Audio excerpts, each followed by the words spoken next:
बिस्मिल्लाहिर्रहमानिर्रहीम। अस्सलाम वालेकुम डियर स्टूडेंट्स। अल्हम्दुलिल्लाह हम लोगों ने चैप्टर नंबर 1 कंप्लीट कर लिया है, जिसकी हमने चारों एक्सरसाइजें भी कंप्लीट की और इसके शॉर्ट क्वेश्चंस भी कंप्लीट कर लिए। तो ये चैप्टर 1 और इसके शॉर्ट क्वेश्चन प्ले लिस्ट के अंदर पड़े हुए हैं, ये आप लोग वहाँ से देख सकते हैं। तो आज इंशाल्लाह हम लोग चैप्टर नंबर 2 स्टार्ट करने जा रहे हैं। तो इसकी एक्सरसाइज 2.1 से हम लोग स्टार्ट करेंगे। तो जो बच्चे चैनल पे नए, वो लाजमी तौर पे चैनल को सब्सक्राइब कर लें, ताकि नई आने वाली वीडियोस बआसानी आप लोगों तक पहुंच सकें। तो यहाँ पे चैप्टर नंबर 2 हमारे पास है सीक्वेंस एंड सीरीज। तो इसका पार्ट नंबर 1 हमारे पास एक्सरसाइज 2.1 का पार्ट नंबर यानी क्वेश्चन नंबर 1 हमारे पास है, find the term indicated in each of the following arithmetic progression. तो सबसे पहले हम लोग अरिथमेटिक प्रोग्रेशन में इस्तेमाल होने वाला जो फार्मूला है उसके बारे में डिस्कस करेंगे। तो यहाँ पे हमारे पास इस एक्सरसाइज के अंदर एक फार्मूला ही इस्तेमाल होगा अरिथमेटिक प्रोग्रेशन का। तो वो ये है,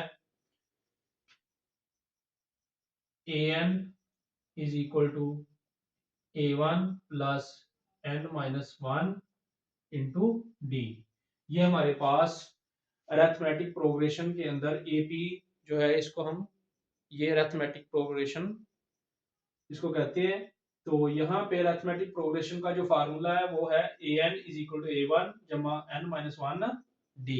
तो यहाँ पे जो ए वन ए एन है, ये हमारे पास होता है nth टर्म, और ए वन हमारे पास होता है फर्स्ट टर्म, और n यहाँ पे ये वाला जो n है ये होता है नंबर ऑफ टर्म्स ये, और ये d ये होता है यहाँ पे कॉमन डिफरेंस।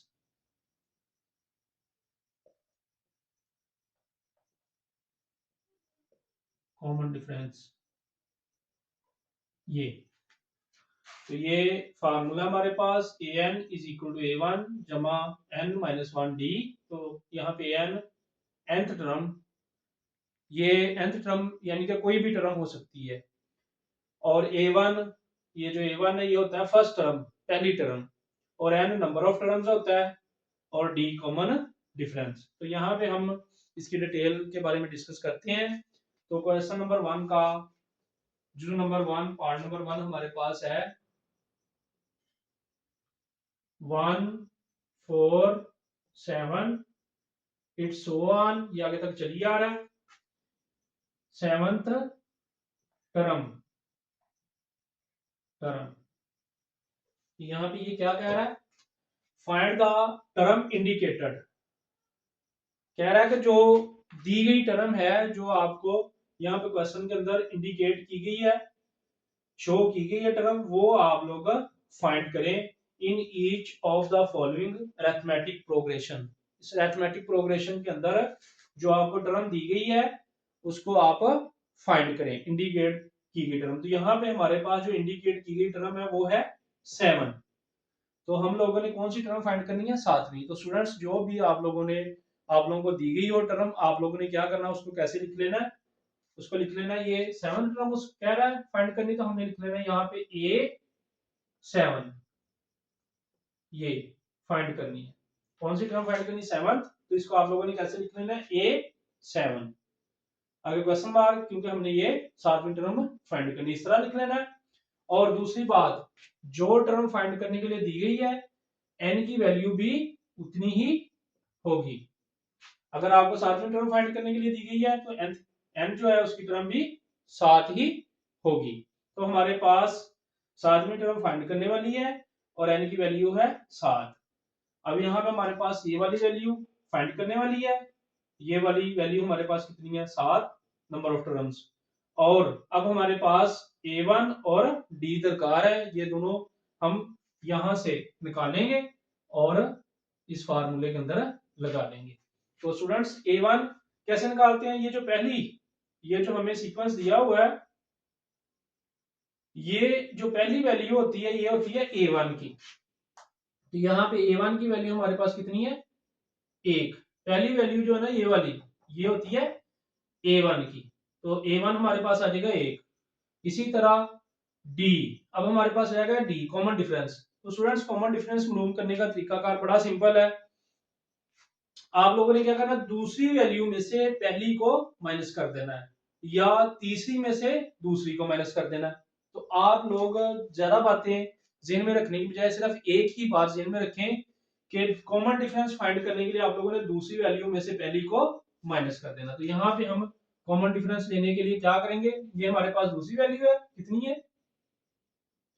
4, और पहली वैल्यू कितनी है 1, तो दूसरी में से पहली माइनस कर देंगे, 4 में से 1 माइनस कर देंगे, तो ये आ जाएगा हमारे पास डी की वैल्यू 3। दूसरी वैल्यू में से पहली माइनस कर देंगे तो डी हमारे पास आ जाएगा।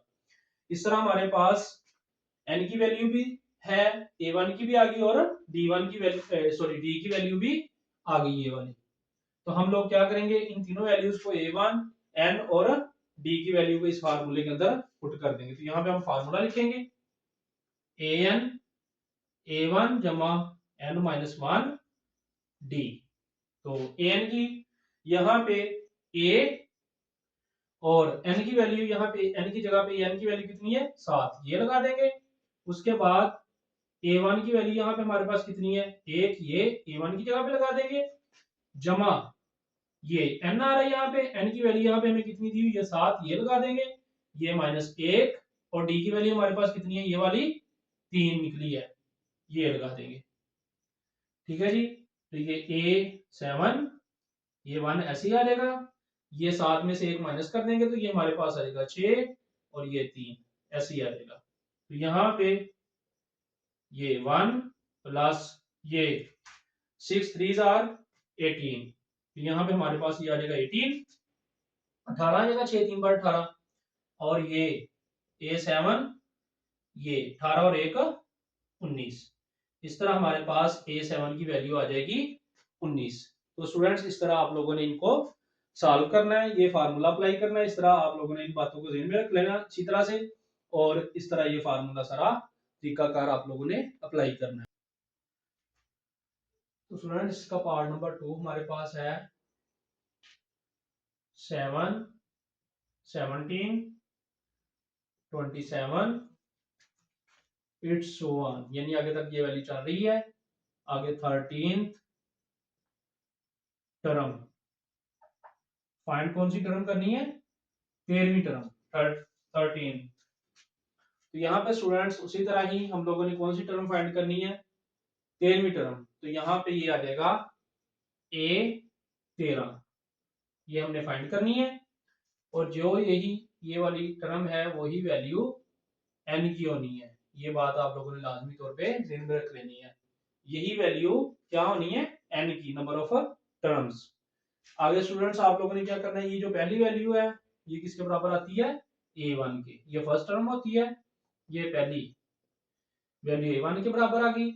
अब हमारे पास N भी आ गया, A1 भी आ गया, 13वीं टर्म हम लोगों ने फाइंड करनी है, हमारे पास रहती है कॉमन डिफरेंस की वैल्यू। तो हम लोगों ने क्या करना है, दूसरी वैल्यू में से पहली माइनस कर देनी है, या तीसरी में से दूसरी। आप लोग सिर्फ एक ही बात ध्यान में रखने, कौन सी, दूसरी में से पहली माइनस करें, दूसरी वैल्यू में से पहली वैल्यू माइनस करें, तो हमारे पास क्या आ जाता है कॉमन डिफरेंस डी की वैल्यू। तो दूसरी वैल्यू हमारे पास क्या है 17 यानी 17, और पहली वैल्यू क्या है 7, तो 17 में से 7 निकाल देंगे तो हमारे पास कॉमन डिफरेंस कितना आ जाएगा 10। तो ये डी की वैल्यू आ गई हमारे पास, d इज इक्वल टू 10 आ गया, a इज इक्वल टू 7 है, n इज इक्वल टू 13 है, तो हम A13 फाइंड कर लेंगे। ये वाला हम लोग फार्मूला अप्लाई करेंगे अरिथमेटिक प्रोग्रेशन का, तो ये लगाएंगे an is equal to A1 जमा n माइनस 1 d। तो हमने चुके यहाँ पे 13th टर्म फाइंड करनी है, ये a ऐसे ही आ जाएगा, और ये n बराबर कितना है 13, ये n की जगह पे, इस n की जगह पे 13 आ जाएगा। A1 हमारे पास कितना है 7, ये A1 की जगह पे लगा देंगे, जमा n हमारे पास ये 13, ये आ जाएगा, ये माइनस 1, और d की वैल्यू हमारे पास कितनी है ये 10, ये आ जाएगी। तो ये A13 इज इक्वल टू 7 जमा ये 13 में से 1 माइनस कर देंगे, रह जाएगा 12, और ये मल्टीप्लाई बाय इसके 7 10। तो ये A13 इज इक्वल टू 7 जमा इन दोनों वैल्यूज को मल्टीप्लाई कर देंगे, 12 को 10 से मल्टीप्लाई करेंगे तो ये हो जाएगा 120। तो A13 इज इक्वल टू 120 जमा 7, 127 आंसर आ जाएगा। तो स्टूडेंट्स पार्ट 3 हमारे पास है 1/6, 1/4, 1/3 इट्स वन 20th टर्म, यानी 20वीं टर्म यहाँ पे फाइंड करने वाली है। तो यहाँ पे स्टूडेंट्स इंडिकेट की गई टर्म कौन सी है, जो फाइंड करने वाली टर्म है वो कौन सी है, 20वीं टर्म। तो हमारे पास यहाँ पे आ जाएगा A20, ये हम लोगों ने फाइंड करना है। दूसरी बात मैंने आप लोगों को बताया, यहाँ पे जो वैल्यू है वही n की वैल्यू होती है। तो n बराबर नंबर ऑफ टर्म्स हमारे पास कितनी आ जाएगी, 20। और आगे ये जो पहली वैल्यू है यहाँ पे ये क्या होती है, A1, ये A1 की वैल्यू है, ये आ जाएगी 1/6 A1 की वैल्यू। आगे स्टूडेंट्स हमारे पास रह गया D, क्या रह गया, D फाइंड करने वाला। तो D फाइंड करने के लिए मैंने आप लोगों को बड़ा आसान तरीका बताया, क्या करना, आपने दूसरी वैल्यू में से पहली को माइनस कर देना, दूसरी में से पहली को माइनस कर देना है। तो ये हमारे पास 1/4 माइनस 1/6 आ जाएगा, 1/4 माइनस 1/6। दूसरी वैल्यू हमारे पास 1/4 है और पहली क्या है 1/6, तो दूसरी में से पहली माइनस करेंगे, इस तरह 1/4 माइनस 1/6, इस तरह हम लोग डी फाइंड करेंगे। तो यहाँ पे चूंकि ये बटे वाली वैल्यूज है, इनका हमें एलसीएम लेना पड़ेगा। तो एलसीएम लेने के लिए स्टूडेंट्स आप लोगों ने क्या करना है, सिंपल ये दोनों वैल्यूज ले लेनी है, नीचे 4 और 6, ये एलसीएम में दोनों वैल्यूज ले लेनी है 4 और 6। और उसके बाद क्या करना है, इस वैल्यू को इधर मल्टीप्लाई कर देना और इसको इधर, 6 को इधर 1 से मल्टीप्लाई, ये 6 1 बार 6, और ये 4 को 1 से मल्टीप्लाई कर देंगे -4, इसको इधर 6 1 बार 6 और इसको इधर 4 1 बार 4। तो d इज इक्वल टू, ये 6 में से 4 निकाल दें कितना जाएगा 2, और नीचे क्या आएगा 6 4 बार 24। ये अब यहाँ पे हमारे पास 2/24 आ गया है, तो हम इनको कट कर देंगे, 2 1s are 2, 2 12s are 24, यानी 2 1 बार 2 और 12 2 बार 24, हमने दोनों को 2 पे कट कर दिया। तो यहाँ पे हमारे पास 1/12, 1/12 हमारे पास d की वैल्यू आ गई है। अब हमारे पास d की वैल्यू भी है, n की वैल्यू भी है, a1 की वैल्यू भी है, हमने an फाइंड करना, तो ये हम आसानी से फाइंड कर लेंगे। तो यहाँ पे हम फार्मूला अप्लाई करेंगे, an is equal to a1 जमा n-1 d। तो an की वैल्यू हम लोगों ने कौन सी वैल्यू फाइंड करनी है, 20। तो यहाँ पे a और n की जगह पे हमारे पास, ये n की जगह पे क्या आ जाएगा 20, a1 हमारे पास कितना है 1/6, ये आ जाएगा, जमा n की वैल्यू हमारे पास कितनी है, ये 20, ये आ जाएगी 20 माइनस 1, और d हमारे पास स्टूडेंट्स कितना है 1/12, ये आ जाएगा ऐसे ही। तो यहाँ पे ये a20 1/6 जमा ये 20 में से 1 निकाल देंगे, ये आ जाएगा हमारे पास 19, और ये 7 मल्टीप्लाई बाय 1/12, ये अब यहाँ पे a20 ये 1/6 ऐसे ही आ जाएगा, और ये 19 इधर 1 से ऊपर से मल्टीप्लाई हो जाएगा 19/12, ये वाली वैल्यू 1/6 जमा 19/12, ये वैल्यू आ जाएगी। अब इन दोनों वैल्यूज का हम लोग ले लेंगे एलसीएम। तो ये a20 इज इक्वल टू, अब यहाँ पे इन दोनों का एलसीएम, ये 6 1 बार 6, 6 2 बार 12, 12 1 बार 12, 12 हम जाते खुद अपने आप पे डिवाइड हो सकता है, और 6 जो है ये भी 12 पे डिवाइड हो सकता है। तो इन दोनों का एलसीएम हम लोग क्या ले लेंगे 12, इन दोनों का एलसीएम आ जाएगा 12।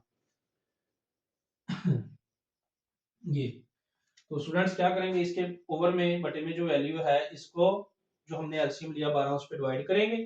तो 6 को 12 पे डिवाइड करेंगे तो हमारे पास कितना बचेगा 2, 6 2 बार 12, तो उसको हम इधर ऊपर वाली वैल्यू से 1 से मल्टीप्लाई कर देंगे। क्या करते हैं, इसको इस पे डिवाइड करते हैं, जो आंसर आता है उसको ऊपर वाली वैल्यू से मल्टीप्लाई। तो 6 को 12 पे डिवाइड किया 2 बच गया, 2 को 1 से मल्टीप्लाई 2 1 बार 2, आगे जमा ऐसे ही आ जाएगा। और अब यहाँ पे 12 को 12 पे डिवाइड करेंगे तो हमारे पास आएगा 1। 1 को 19 से जरूर देंगे तो 19 ही रह जाएगा। ये तो ये ए 20, ये 19 जमा 2 हो जाएगा 21/12। तो ये A20 इज इक्वल टू, ये भी 3 पे कट जाएगा और ये भी 3 पे कट जाएगा। 7 3 बार 21 और 3 4 बार 12, हमारे पास 7/4 इसका आंसर आ जाएगा। इसको हम टैली करके देख लेते हैं। तो ये हमारे पास सही आंसर आ रहा है। 20वीं टर्म का आंसर आ रहा है 7/4। तो ये स्टूडेंट्स आप लोगों ने बहुत अच्छे तरीके से तीनों पार्ट्स करने, इनमें से अक्सर और बेशतर यही जो पार्ट अभी हमने तीसरा पार्ट कंप्लीट किया है, ये पेपर में शॉर्ट क्वेश्चंस के लिए लाजमी तौर पे आ जाता होता है। तो इनको बहुत अच्छे तरीके से कर लें ताकि आप लोग का 2 नंबर का क्वेश्चन जो है वो कंप्लीट हो सके। तो जो बच्चे चैनल पे नए हैं वो लाजमी तौर पे चैनल को सब्सक्राइब कर लें ताकि नई नई वीडियोस बआसानी आप लोगों तक पहुंच सके। वीडियो वॉच करने का बहुत शुक्रिया। अस्सलाम वालेकुम।